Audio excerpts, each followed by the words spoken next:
Hey there, this is Donna Evans, dietitian with Core Medical, and today I'm going to help you understand, navigate, and overcome stress eating in the holidays. So let's get started.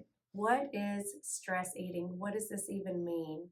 So when we eat out of our emotions instead of our actual feeling of hunger, whether it's consciously or subconsciously, and we use this to deal with our feelings instead of using the food for nourishment for our bodies or actually being hungry. So again, we're eating out of emotions, not out of hunger. So this is what actually is happening in your body. When your body becomes stressed, the stress triggers the release of the cortisol hormone. And when this hormone gets elevated, and then it stays elevated for a prolonged period of time, such as repeated over and over, it can lead to increased food consumption, which leads to fat storage and weight gain. And the result of what we're craving during this time of the high stress, high cortisol is usually high fat, high salt foods. So again, high stress, elevation in cortisol, increased intake of the foods that are not good for us. So let's set the scene for the holidays. The holidays are getting here, meaning Thanksgiving and Christmas, if you survived Halloween and all the Halloween goodies and candies. So the holidays are approaching, we're planning all the events, and for sure here in the South, we plan everything around food, the gatherings, the get-togethers, the office parties, so we know that there's going to be food, indulgent food everywhere. So what are we going to do about this? Thanksgiving is usually dedicated to one day. However, there may be multiple gatherings. So let's talk about the approach that we can take.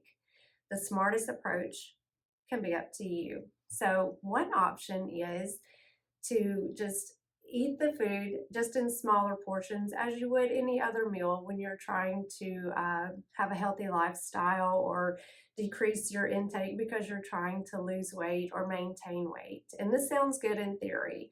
So we'll eat the normal portions. We'll focus on getting our protein in, our high fiber, and maybe just have a bite or two of the high fat, high sugary desserts. And again, this sounds good in theory.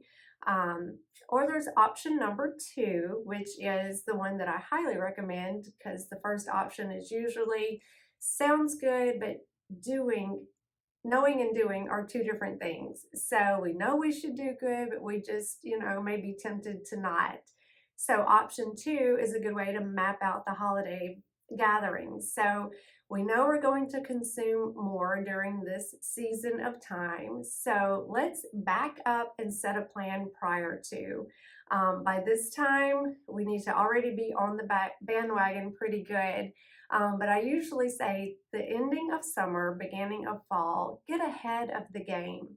Go ahead and try to lose a few pounds to allow for that cushion during the holidays. So if you go ahead and lose, 3 to 5 pounds or whatever your normal is that happens during the holiday season for you, go ahead and work on losing those pounds prior to, I would say, the beginning of November or mid-November, and that will allow for you to consume a few extra calories, still be at your normal weight, and not feel so guilty.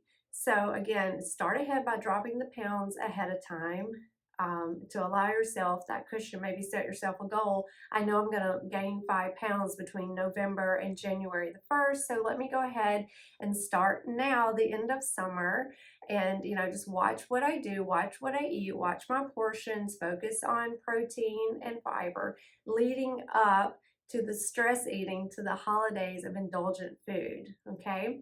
Second thing is I recommend with this plan of the weight loss is to move every day, whether you're in plan one or plan two, whether you're overeating or you have allowed for these extra calories.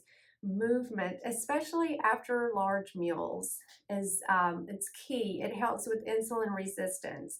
It helps to keep your body functioning good instead of eating a good meal like we normally do in this lounge at the couch or just watching TV afterwards. Get up and move for a minimal of 15 minutes. Maybe take a brisk walk outside or just anything to move to help with that insulin resistance and that continual burning of calories. and don't go all out all the time. We know there will be multiple gatherings. We know there will be multiple chances to overindulge in food. So pick and choose. You know, if you know you're going to go to a large Christmas dinner this evening, maybe the one tomorrow or the next day at the office, just try to, push away from the table a little more or be more choiceful of the selections that you put on your plate. Maybe you're focusing more on the protein and fiber as your filler foods. Okay, so that's the big picture.